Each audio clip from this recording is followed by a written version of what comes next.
इस समय संसार में मात्र मेरे एक अनन्य भक्त में ही इतनी शक्ति है जो मेरे इस धनुष पिनाक को धारण कर सके, और उसका नाम है परशुराम। परशुराम, परशुराम।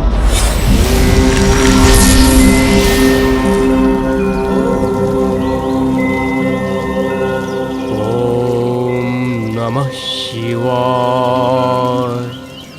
ओम नमः शिवाय। ओम नमः शिवाय।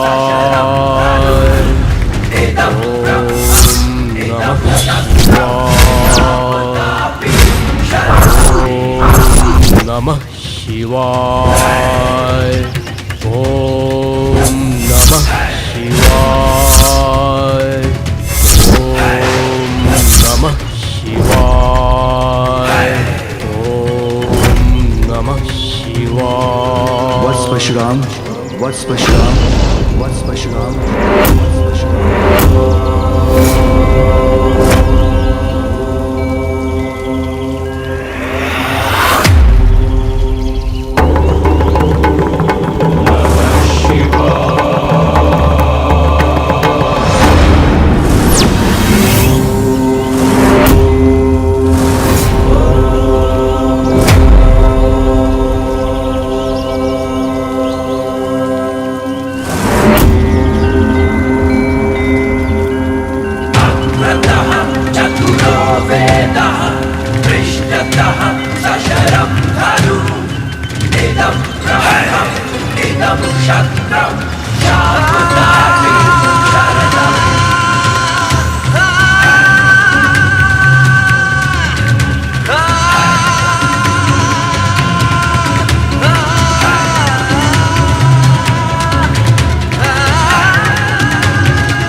मेरा धनुष पिनाक धारण कीजिए, जिसे प्रयोग करने में समस्त संसार में मेरे सिवाय एकमात्र आप ही सक्षम हैं, और जो निकट भविष्य में आपके कर्तव्य निभाने में आपका सहायक होगा। नमः शिवाय।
परशुराम जी कौन है और एकमात्र वो ही पिताश्री के धनुष पिनाक को धारण करने में समर्थ क्यों है?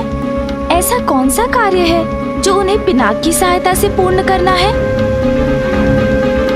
असाधारण होंगे वो, और कोई अति विशेष कारण होगा उनके जन्म का, जिन्हें मेरे पिता महादेव स्वयं उनका दिव्य धनुष पिनाक प्रदान करने गए हैं। ये ज्ञात है मुझे, इसलिए मुझे बताइए माँ, कौन है परशुराम जी?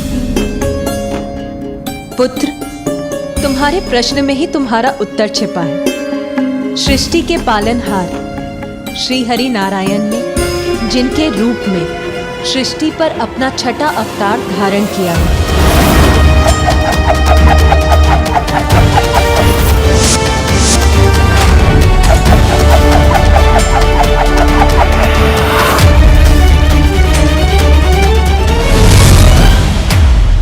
ऋषि जमदग्नि और उनकी पत्नी देवी रेणुका के 5वें और असाधारण पुत्र है परशुराम।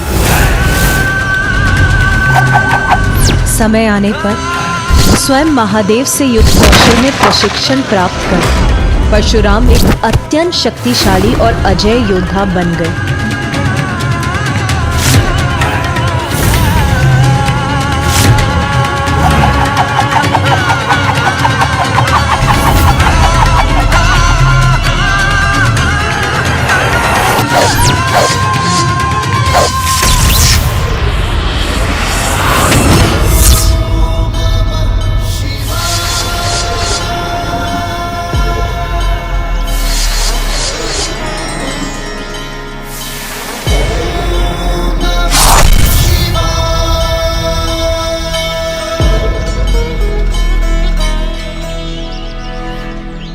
राम, अपने अस्त्रों पर ऐसा अद्भुत नियंत्रण पाकर उन्हें अपनी इच्छाओं का दास बनाकर तुमने युद्ध कला में श्रेष्ठतम कुशलता प्राप्त करने का प्रमाण दिया है।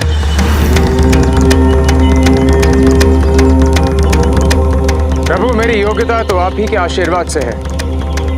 शिष्य को अज्ञानता के बंधन से मुक्त करा के उसे ज्ञान की उड़ान भरने में समर्थ बनाने का श्रेय तो गुरु को ही जाता है। पुत्र, कठिन परीक्षाओं को पार कर अपने कठोर परिश्रम से गुरु की शिक्षा को सार्थक करने वाला शिष्य ही योग्यता की ऊंची उड़ान भरता है। तुम्हारे जैसा शिष्य पाकर मैं धन्य हो गया।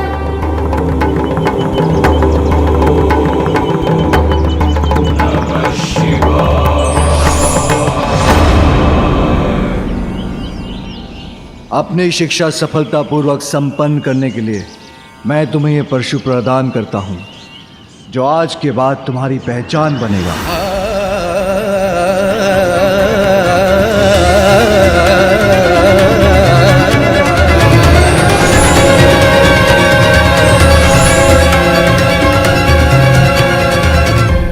अर्थात माँ, पिताश्री से परशु प्राप्त करने के उपरांत ही ऋषि पुत्र राम श्री परशुराम नाम से विख्यात हो गए। हाँ पुत्र, जो मामा जी श्री हरि नारायण के अवतार हैं, पिताश्री की परम भक्त हैं, युद्ध कला में अत्यंत निपुण हैं, अद्भुत व्यक्तित्व है जिनका, उनके दर्शन कितने आनंददायक होंगे माँ। मुझे पूर्व में ज्ञात होता तो मैं भी पिताश्री के साथ उनके परम भक्त और शिष्य से भेंट करने चला जाता। किंतु मुझे बताइए ना माँ, पिताश्री से शिक्षा प्राप्त करने के बाद उनके जीवन में क्या हुआ? परशुराम प्रभु के परम भक्त और परम शिष्य होने के साथ महान मातृ भक्त भी थे। किंतु एक दिवस नियति ने उनकी मातृ भक्ति की कठोर परीक्षा ली। मातृ भक्ति की परीक्षा माँ? हाँ पुत्र, परशुराम की माता देवी रेणुका अपने सतीत्व और अपने पति ऋषि जमदग्नि के प्रति अपनी निष्ठा का शेष उदाहरण थी। किंतु उस दुर्भाग्यपूर्ण दिवस जब अपने स्वामी के यज्ञ अनुष्ठान के लिए निर्मल जल लाने की आज्ञा वो नहीं निभा सकी, उन्हें जलाशय से लौटने में विलंब ही नहीं हुआ, अपितु वो तो बिना जल लिए ही लौटने पर विवश हो गई। तो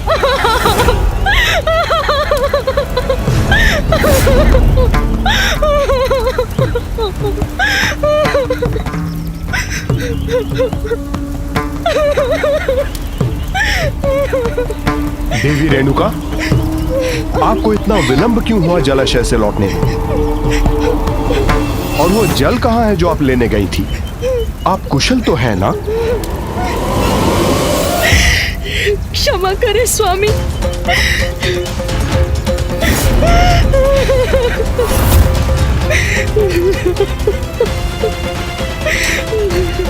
मुझे अपनी अंतर्दृष्टि से ज्ञात करना होगा कि देवी रेणुका के साथ क्या हुआ है।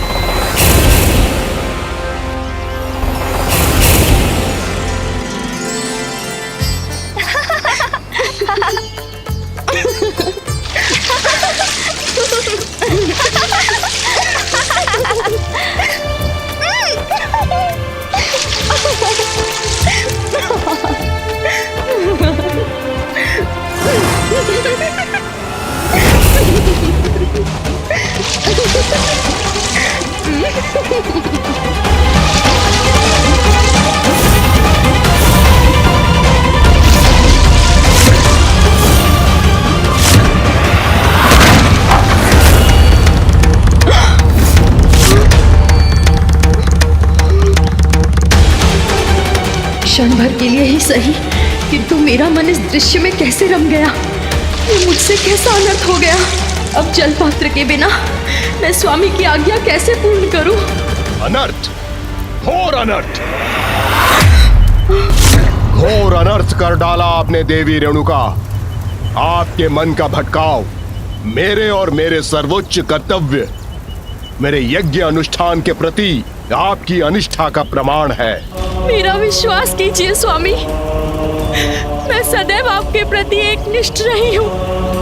तन और मन दोनों से इस यज्ञ की अग्नि के समान पवित्र हूँ मैं।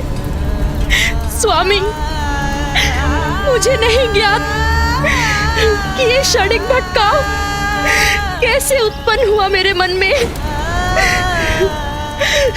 किंतु स्वामी। बस, बस। और कुछ नहीं सुनना चाहता मैं। मेरे प्रति घोर अपराध किया है आपने। नहीं स्वामी, जिसका दंड आपको अवश्य मिलेगा। पुत्रों, रुक्मवान, सुखे, वासु, विश्वंस, आगे बढ़ो और तुम्हारे पिता के प्रति अपने निष्ठा भंग करने के दंड स्वरूप मैं इन्हें मृत्यु दंड देता हूं। मैं इन्हें मृत्यु दंड देता हूं। वध कर दो अपनी माता का, वध कर दो अपनी माता का, वध कर दो अपनी माता का।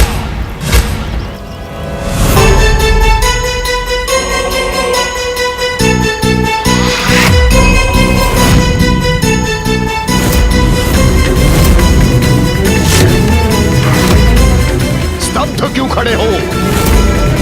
माता के मोह का बंधन पिता के आदेश के सम्मान से बड़ा नहीं है। आगे बढ़ो और पिता के आदेश का पालन करो।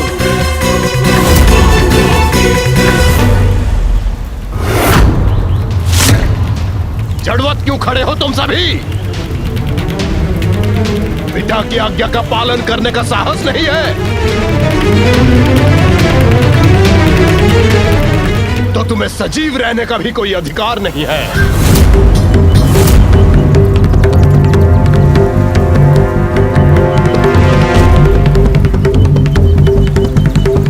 नहीं स्वामी।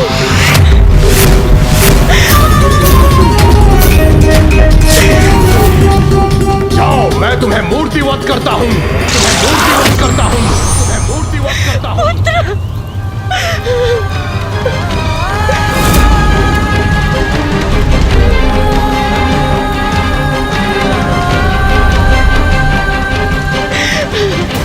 ये क्या किया स्वामी? ये आपने कैसा अनर्थ कर दिया स्वामी? कैसा अनर्थ?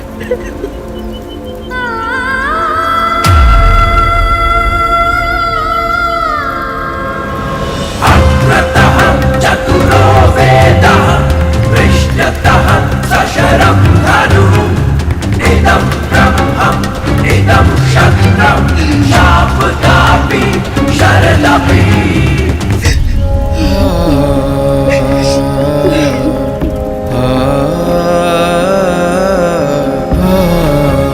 प्रणाम माताश्री। पुत्र राम, तुम्हारी माता मेरी अपराधी है।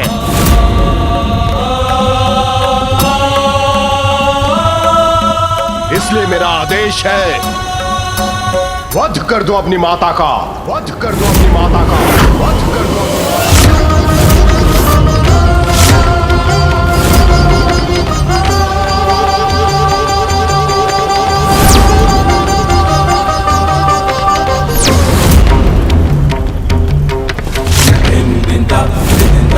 Ninda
परशुराम जी महान मातृभक्त हैं, फिर उन्होंने अपनी माता का वध क्यों कर दिया? पुत्र, परशुराम ने अपने पिता की आज्ञा का पालन कर अपना कर्तव्य निभाया, किंतु ये दृश्य जब उनके समक्ष प्रस्तुत हुआ तो वो भी तुम्हारे समान अविश्वास से स्तब्ध रह गए। पुत्र, ये क्या कर दिया तुमने? इतने बड़े मातृभक्त होकर अपनी मातृभक्ति क्षण भर में भुला दी। मेरे वचन सुन निसंकोच वध कर दिया अपनी माता का। श्री, मैंने अपना कर्तव्य निभाया है और कर्तव्य कठिनाइयां देखकर नहीं निभाया जाता पिताश्री। पिता की आज्ञा का पालन करना पुत्र का सर्वोच्च धर्म है। यही शिक्षा मुझे मां ने दी थी और यही वेद भी कहते हैं पिताश्री। मेरे लिए मेरी मातृभक्ति आपकी श्रद्धा, आपकी भक्ति से अधिक नहीं है। अपने कर्तव्य और पिता के प्रति तुम्हारी अटूट निष्ठा से मैं अत्यंत प्रसन्न हूं पुत्र। मैं तुम्हें वरदान देता हूं, तुम्हारी जो भी इच्छा हो उसे अवश्य पूर्ण करूंगा मैं।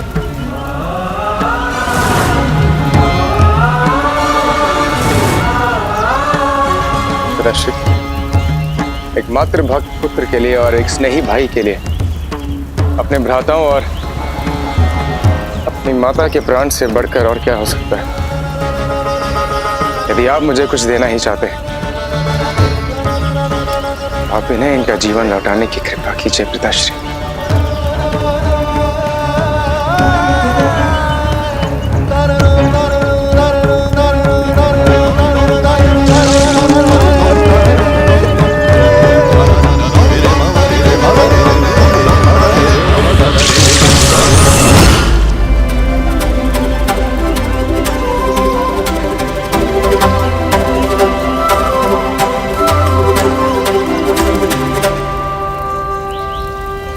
देवी रेणुका, ये ज्ञात है मुझे, आप गंगा के समान पवित्र हैं। यहाँ जो भी घटित हुआ वो एक परीक्षा थी मेरे द्वारा मेरे पुत्रों के कर्तव्य निष्ठा की, जिसमें राम ने अपनी श्रेष्ठता सिद्ध की।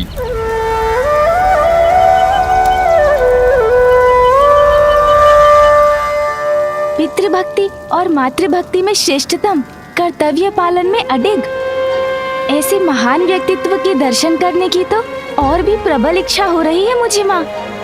किंतु मैं ये अभी भी नहीं समझ सका कि एक ऋषि पुत्र होकर भी परशुराम जी को पिनाक धनुष की आवश्यकता क्यों पड़ी।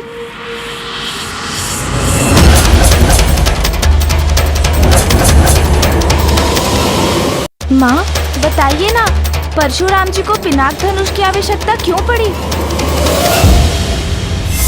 वो अनुचित अन्यायपूर्ण हिंसा जो तुम्हारे माता पिता और भ्राताओं के साथ हुई है, उसका भान है मुझे।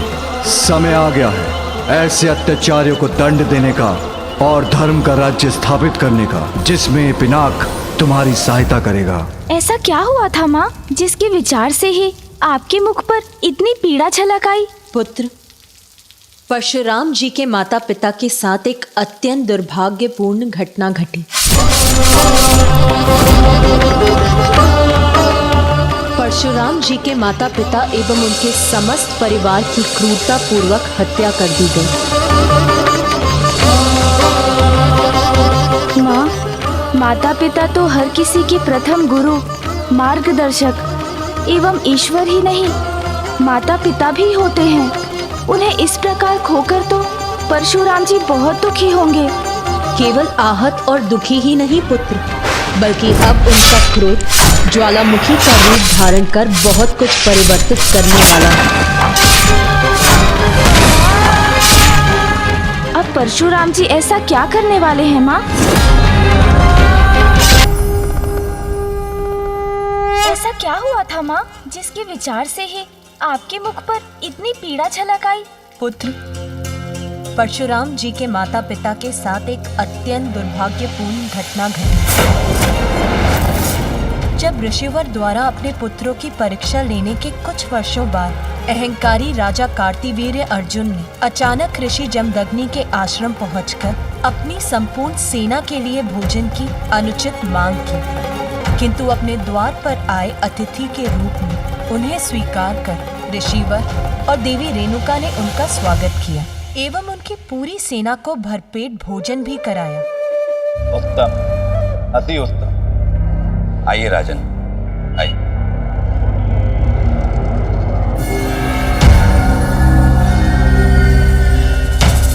दरिद्र ऋषि, हम आश्चर्यचकित हैं कि आपके इस आश्रम के दरिद्रता के इस सागर में ऐसी कौन सी अन्न के भंडार की बड़ी पूरी गागर फूट पड़ी जो इतना अनाज उत्पन्न हो गया जिसने हमारी इस विशाल सेना का पेट भर दिया। राजन, देवी कामधेनु की पुत्री कपिला, इन्हीं की सहायता से हम आपका सत्कार करने में सक्षम हो पाए।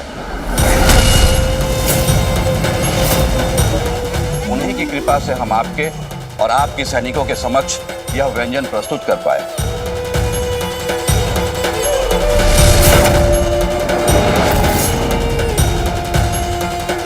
अद्भुत, जो इतनी विपन्नता में भी संपन्नता उत्पन्न करते।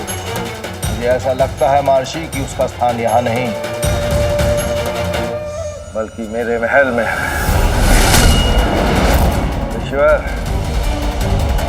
आप मुझे इस दिव्य गाय को सौंप दें।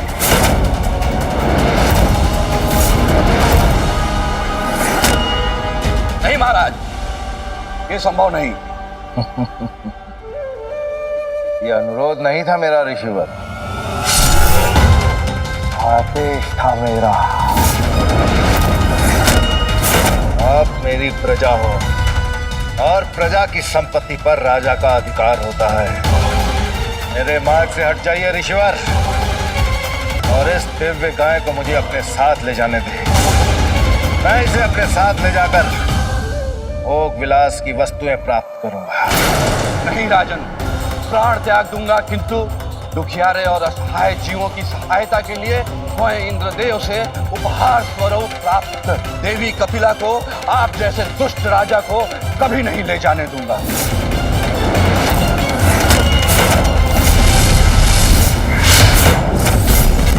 अर्थात मुझे अपने बल का प्रयोग करना ही होगा।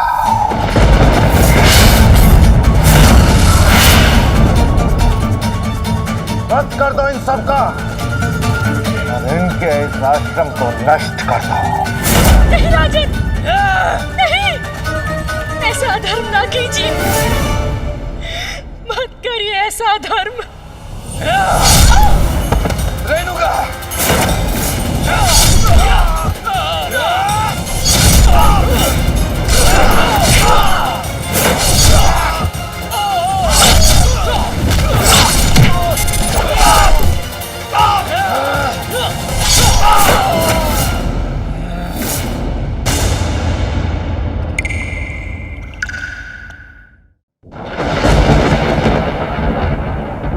इसीलिए पुत्र, तुम्हारे पिता महादेव उन्हें पिनाक प्रदान करने गए ताकि वो अन्यायियों को उनके अनुचित कृत्यों का दंड दे सके। उस निर्दयी अधर्मी ने निखड़क से 21 घाव किए थे मेरे पिता के शरीर पर। वत्स परशुराम, माता पिता की निशंस हत्या पर शोक मनाने का समय नहीं है। निर्दयी को उसकी निर्दयता का दंड देने का समय है। संसार से कार्तिवीर्य अर्जुन जैसे अत्याचारी राजाओं को मिटाने का समय है। और उस कार्य में मेरा धनुष पिनाक आपका सहायक होगा।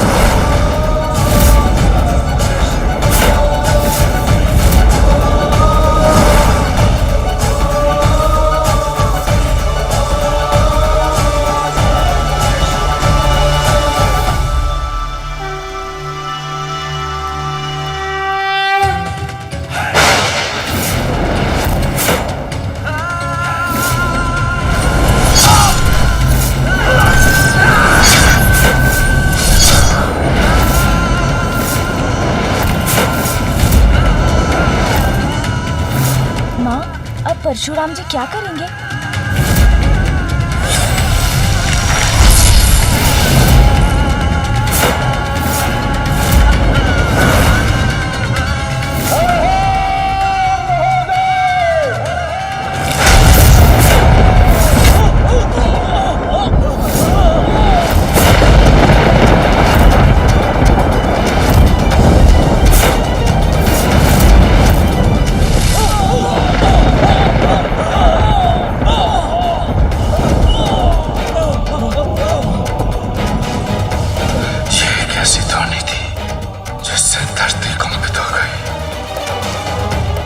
सिंहासन तक डोल गया।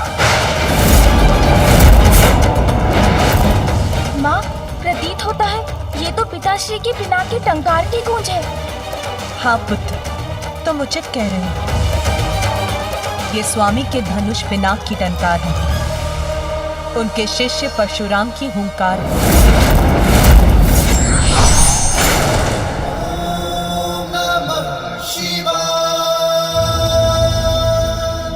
आप पुत्र, उन राजाओं के विरुद्ध जो अपनी शक्ति का दुरुपयोग करते हैं, क्योंकि अब धर्म की शक्ति परशुराम का रूप लेकर उन अधर्मी राजाओं का सर्वनाश करेगी।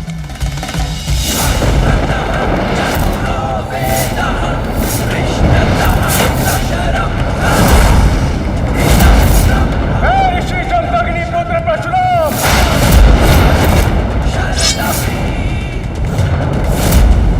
मैं प्रतिज्ञा लेता हूं कि अपने परिवार के संहार का प्रतिशोध उन अन्याय राजाओं के अहंकार को इस संसार से उतनी बार मिटा के दूंगा जितने आघात मेरे पिता के शरीर पर हुए थे।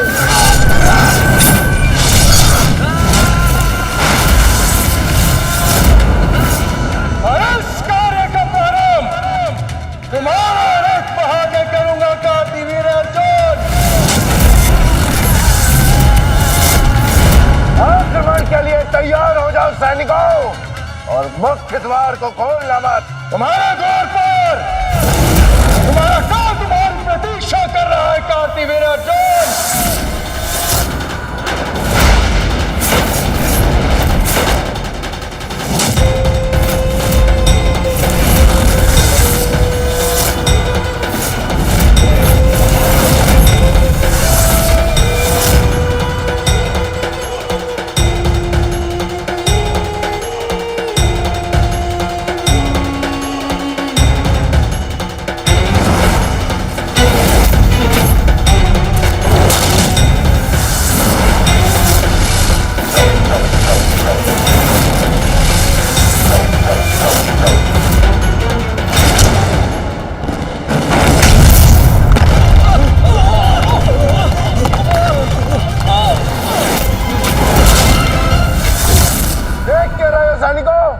आक्रमण करो इस शत्रु पर,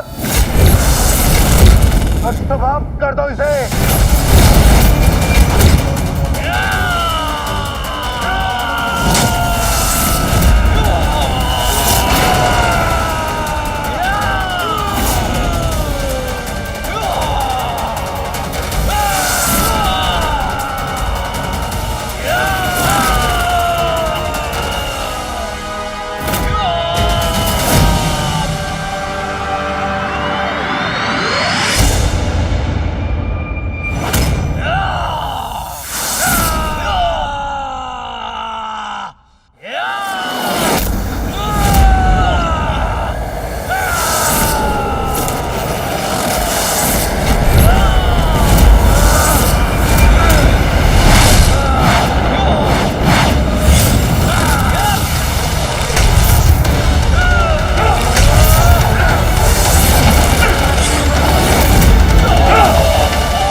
सैनिकों का वध कर दिया, परंतु तुम भूल रहे हो कि मेरे पास शस्त्र सज्जित शस्त्र बुझाए हैं। इनसे कैसे बचोगे तुम?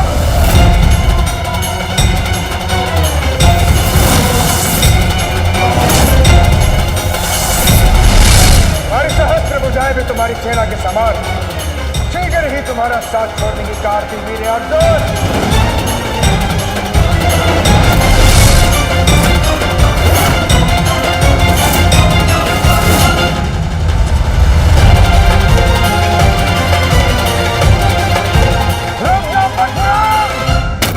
अब भी समय है।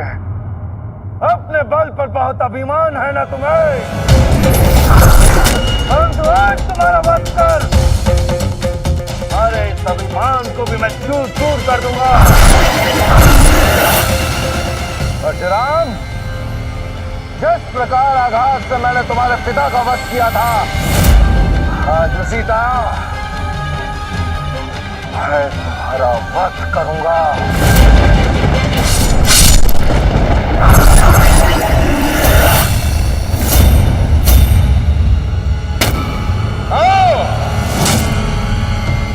कार्तिवीर अर्जुन, दिखाओ मुझे अपनी सहस्त्र भुजाओं का बल। तुम्हारे इन सहस्त्र भुजाओं को भी मैं उसी प्रकार से शत कर दूंगा कार्तिवीर, जिस प्रकार तुम्हारे योद्धाओं का किया।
प्रतिशोध हेतु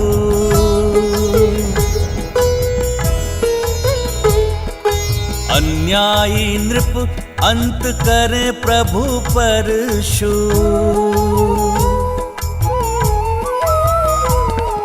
सहस्त्र बाहु अर्जुन को भगवन संहारे, पश्चात चतुर्भुज अवतार धारे।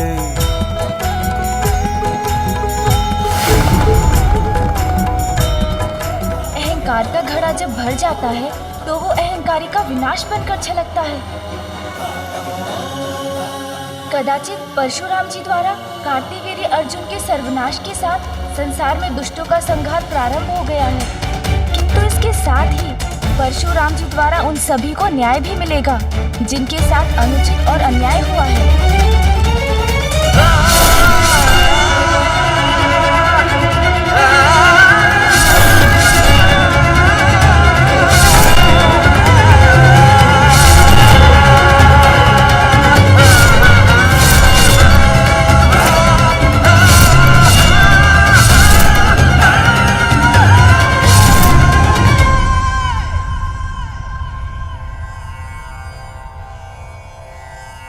क्या हुआ पुत्र?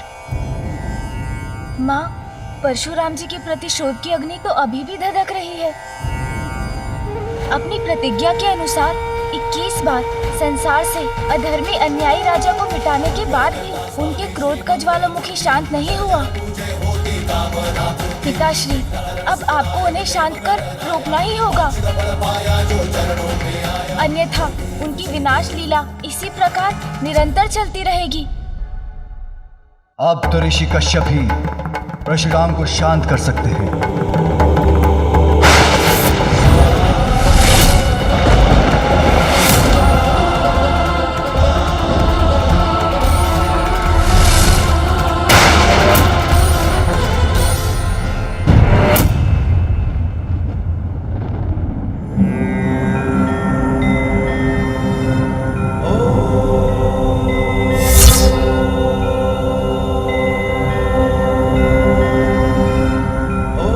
ऋषिवर कश्यप प्रणाम। आपके शुभ दर्शन कल्याणकारी हैं, किंतु इस समय मैं जिस वचन और प्रतिज्ञा से विरुद्ध हूं वो मुझे कहीं रुकने नहीं दे रहा। रुको परशुराम, प्रतीत होता है आप अपने पिता ऋषि जमदग्नि की स्मृति भुला चुके हैं और कदाचित आप ये भी भूल चुके हैं कि आप एक ऋषि पुत्र हैं। दोषी को दंड दे चुके हैं और अपना वचन भी पूर्ण कर चुके हैं।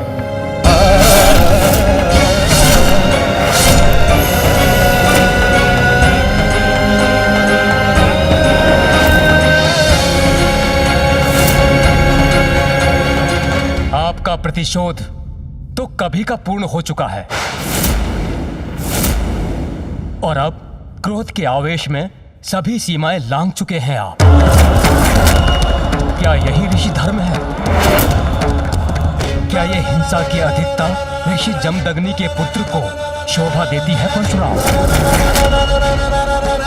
क्या यह आपके पिता की स्मृति के प्रति अन्याय नहीं?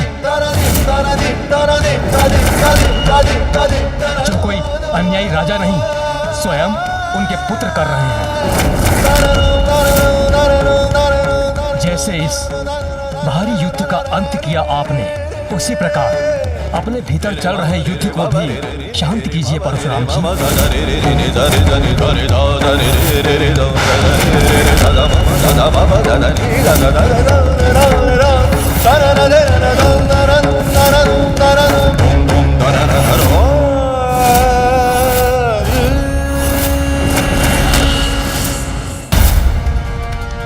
प्रतीत होता है ऋषिवर कश्यप जी को सहायता की आवश्यकता है। आप मुझे अनुमति दीजिए पिताश्री, मैं ही जाकर उन्हें रुकने की प्रार्थना करता हूँ।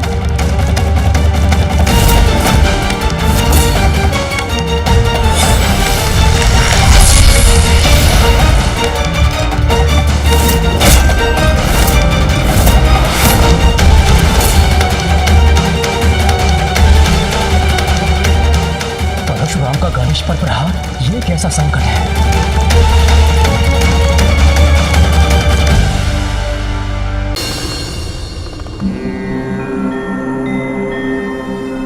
माता, पिताश्री, अब जगत का कल्याण तो इसी में निहित है कि ऋषि कश्यप का स्वभाव मानकर परशुराम जी अपनी विनाश लीला को रोक दें।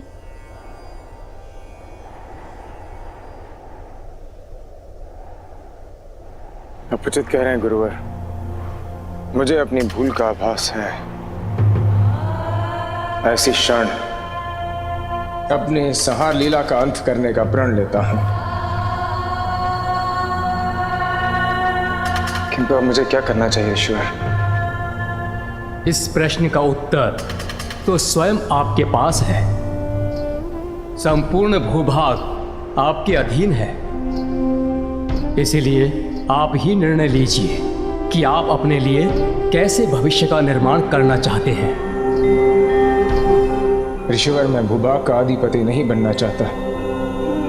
कृपा कर भूभाग का दान आप स्वीकार कीजिए। मैं आपका दान स्वीकार करता हूं, किंतु आप रहेंगे कहां? मैं सबसे दूर एकांत में निवास करूंगा।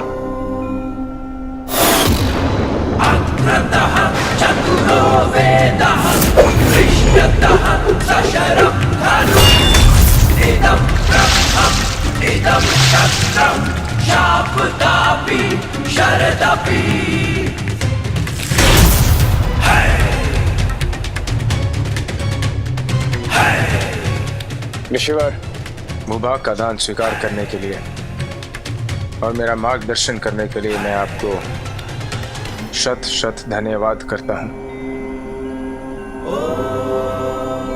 इससे पूर्व कि मैं महेंद्र पर्वत पर एकांतवास करूं, मेरे लिए अपने गुरु महादेव को उनका धनुष पे नाक लौटाने का एक अंतिम कार्य करना शेष है।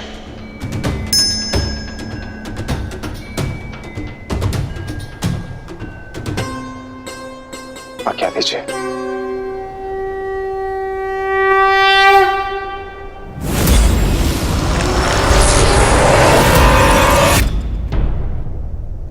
इसी का भय था मुझे, जो पूर्वानुमान हुआ था, अब वही स्थिति साक्षात सामने आ गई है।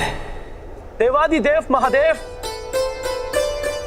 प्रणाम महादेव, प्रणाम माता। प्रभु, सुना है परशुराम जी ने अपना युद्ध रोक दिया है। आपके इस शुभ समाचार से तो हृदय प्रसन्न हो गया नंदी जी। जी गणेश जी, परशुराम जी ने ऋषिवर कश्यप के वचन सुने।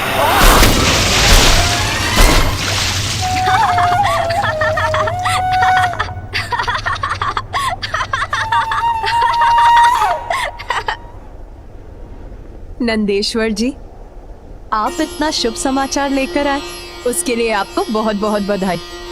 किंतु इस प्रकार जल गिराकर किसी अतिथि के आगमन का संदेश भी दे रहे हैं आप।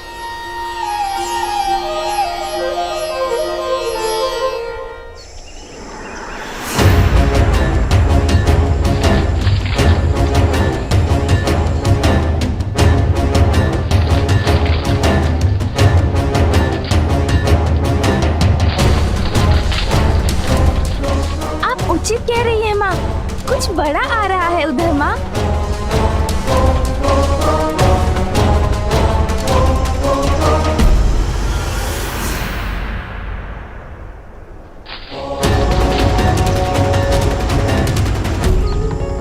या कदाचित ये कहना अधिक उचित होगा कि वृक्ष पत्रों की सेना बड़ी आ रही है इस ओर।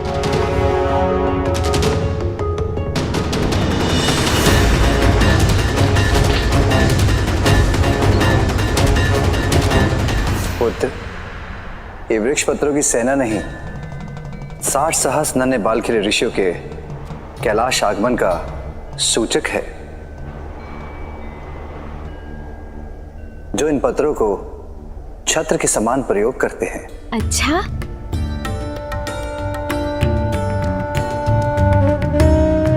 हर हर महादेव, हर हर महादेव, हर हर महादेव। हाँ प्रभु, ये तो बाल खेलने ऋषि हैं।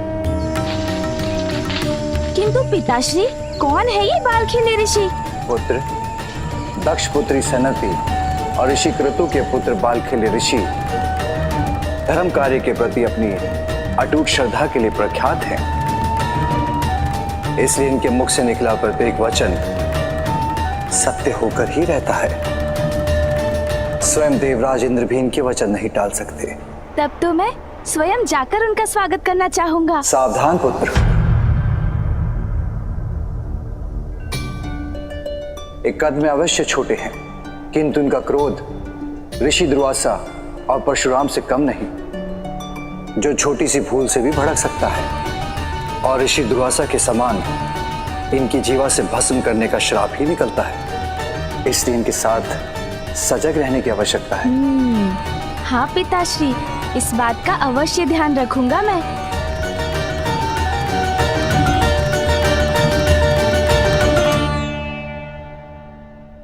हर हर महादेव, हर हर महादेव, हर हर महादेव, हर हर महादेव, हर हर महादेव, हर हर महादेव, हर हर महादेव।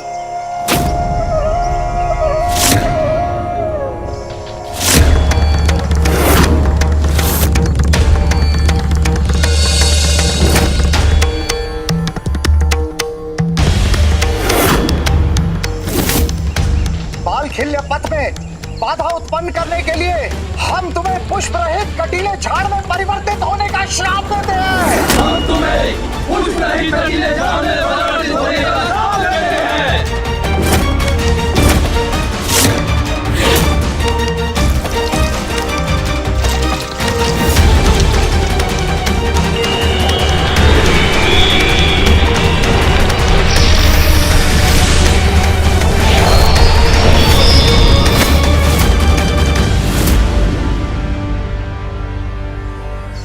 हर हर महादेव, हर हर महादेव, हर हर महादेव, हर हर महादेव।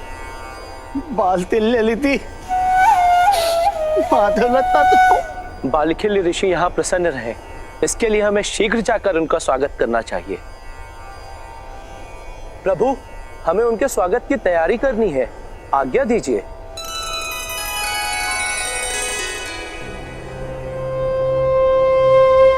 भक्ति और क्रोध के विचित्र संयोग बालखिल्य ऋषियों से हमें अत्यंत सावधान रहने की आवश्यकता है। हर हर महादेव, हर हर महादेव। प्रणाम। मैं नंदी कैलाश आगमन पर आप सभी बालखिल्य ऋषियों का स्वागत करने के लिए प्रस्तुत हूँ। नंदी के श्वास से जब ऋषि छितराए,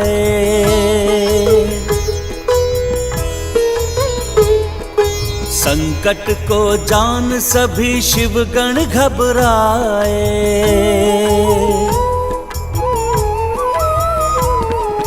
ठीक समय आ विघ्न हरता विघ्न टाले, गिरने से बाल खिल ऋषि को संभाले। जय गणेश, जय गणेश, जय गणेश देवा, माता जाकी पार्वती पिता महादेवा। जय गणेश, जय गणेश, जय गणेश देवा, माता जाकी पार्वती पिता महादेवा। विघ्नहर्ता श्री गणेश।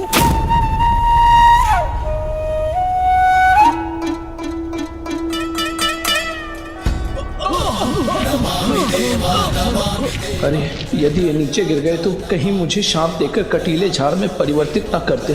विघ्नहर्ता गणेश जी सहायता कीजिए।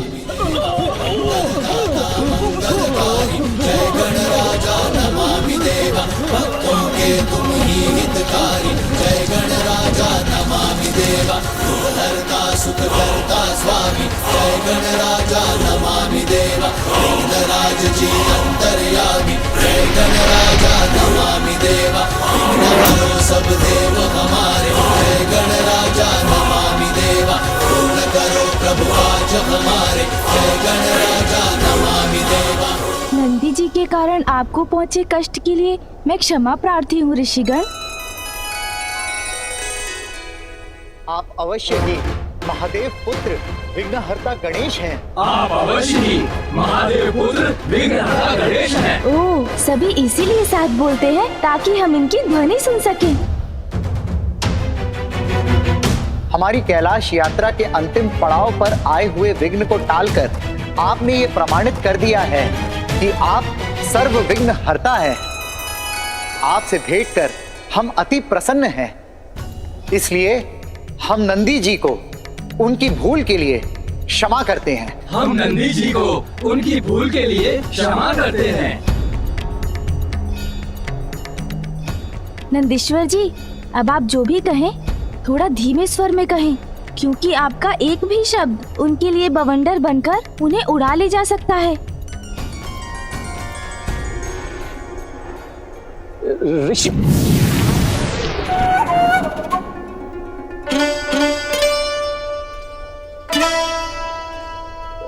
ऋषिगण, मुझे क्षमा करने के लिए कोटि कोटि धन्यवाद। किंतु याद रखिएगा, यदि हमारी कैलाश यात्रा में कोई भी पीड़ा का सामना हमें करना पड़ा तो कदाचित हम अपने क्रोध पर नियंत्रण नहीं रख सकेंगे।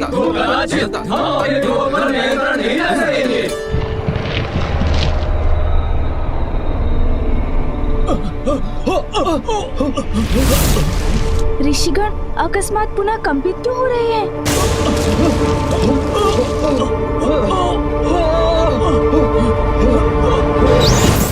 अरे मूषक जी। प्रभु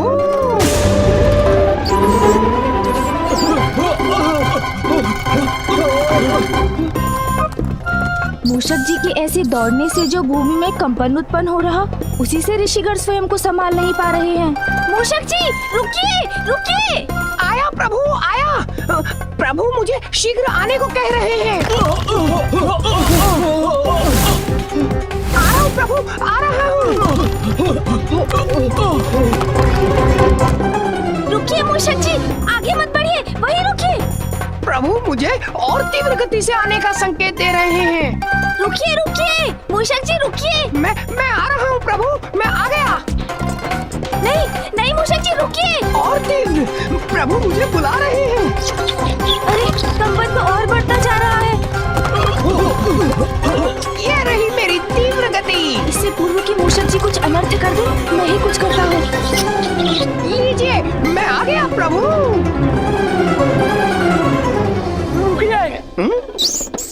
रुक जाइए। क्या हुआ? देखा मैं दौड़ने में कितना तीव्र हूँ। आइए ऋषिगण, मैं स्वयं आपको पिताश्री के पास ले चलता हूँ।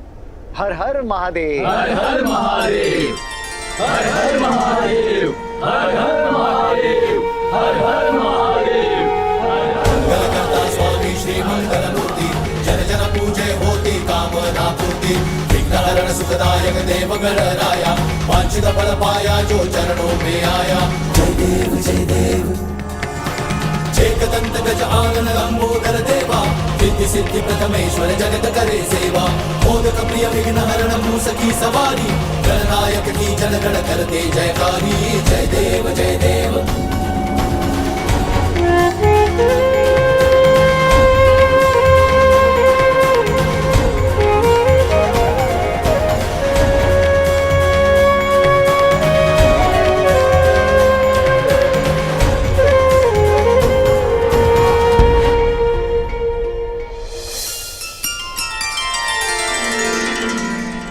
हर हर महादेव। हर हर महादेव। हर हर महादेव।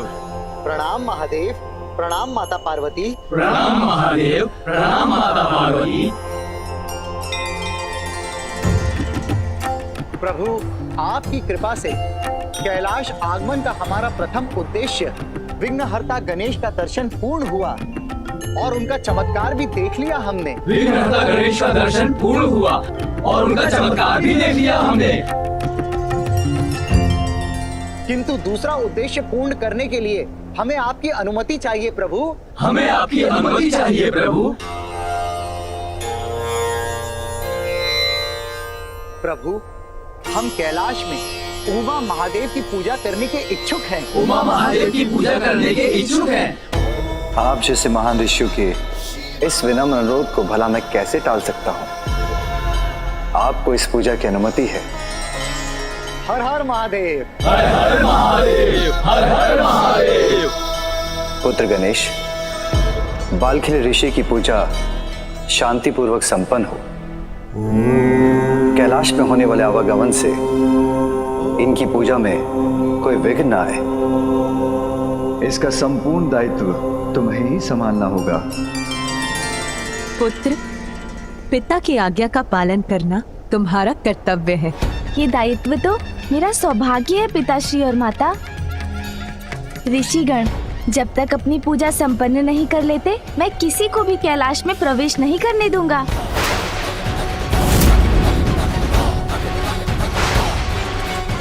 हाँ पिताश्री और माता, मैं अभी इसी क्षण इसकी निगरानी में जुट जाता हूँ।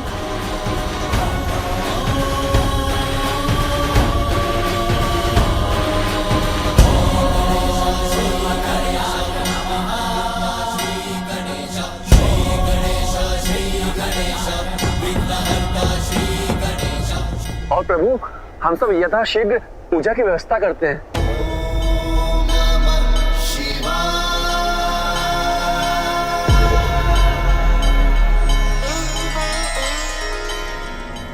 पुत्र, मैं स्नान करने जा रही हूँ। स्मरण रहे, किसी को भी भीतर मत आने देना।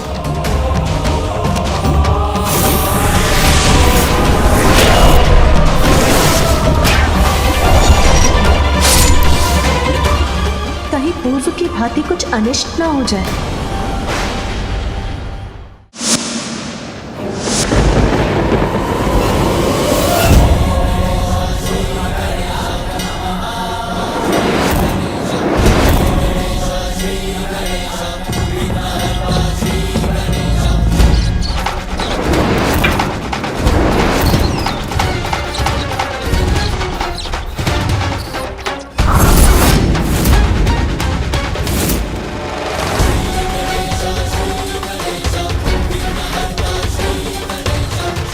माता पिता की आज्ञा सर्वोपरि है। सतर्क रहकर द्वार की रक्षा करूंगा। पूजा में कोई विघ्न नहीं आने दूंगा मैं।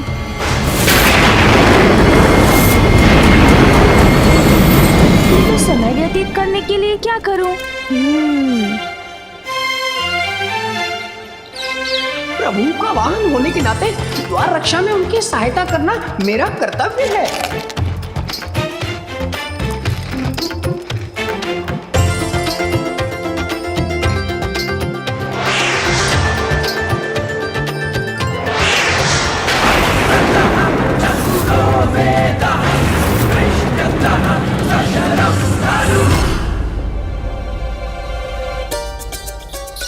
अरे प्रभु अपना भोजन साथ लेकर आए हैं। स्वादिष्ट है ये मधुर फल और मिष्ठान भी। मुझे भी अपने भोजन की व्यवस्था कर लेनी चाहिए थी।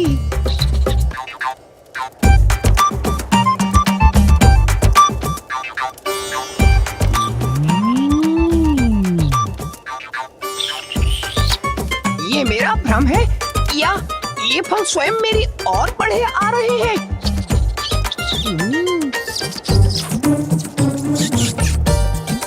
ये तो सत्य ही है। देखिए प्रभु, परिश्रम का फल मीठा होता है।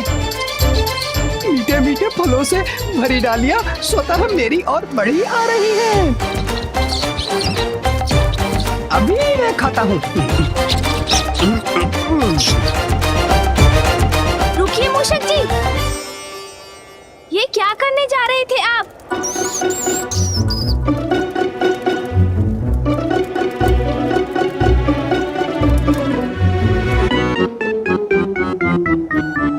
मूषक जी, जो परिश्रम करते हैं फल उन्हीं को प्राप्त होते हैं। ये फल तो बालखिल्य ऋषि अपनी पूजा के लिए ले जा रहे हैं। इन पर उन्हीं का अधिकार है।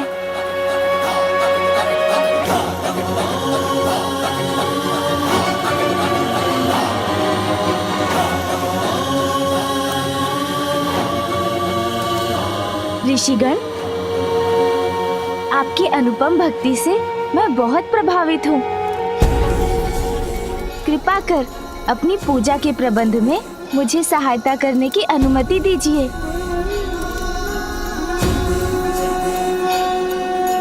सिंदूर चढ़ायो अच्छा गजमुख को, 2 दिन लाल विराजे सुध गौरी हर को, हाथ लिए गुड़ लड्डू साई सुरवर को, महिमा कहीं न जाए लागत हूँ पद को। जय देव जय देव जय जय श्री गणराज विद्या सुखदाता, धन्य तुम्हारो दर्शन मेरा मन रमता। जय देव। ले जाएंगे मूषक जी? हाँ हाँ अवश्य प्रभु। सिद्धि दासी संकट को भैरी, विघ्न विनाशन मंगल मूर्त अधिकारी, कोटि सूरज प्रकाश ऐसी छवि तेरी, गंडस्थल मद मस्तक झूले शशि बिहारी। चलिए कुछ तो कार्य मिला।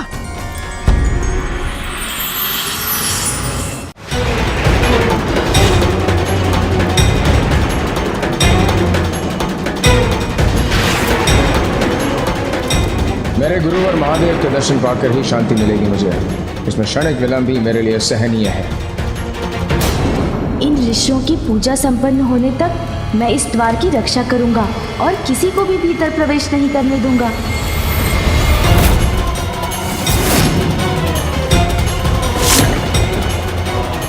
अब मेरे कदम प्रभु महादेव के दर्शन करके ही रुकेंगे। मैं हर स्थिति में पिताश्री के आदेश का पालन करूंगा।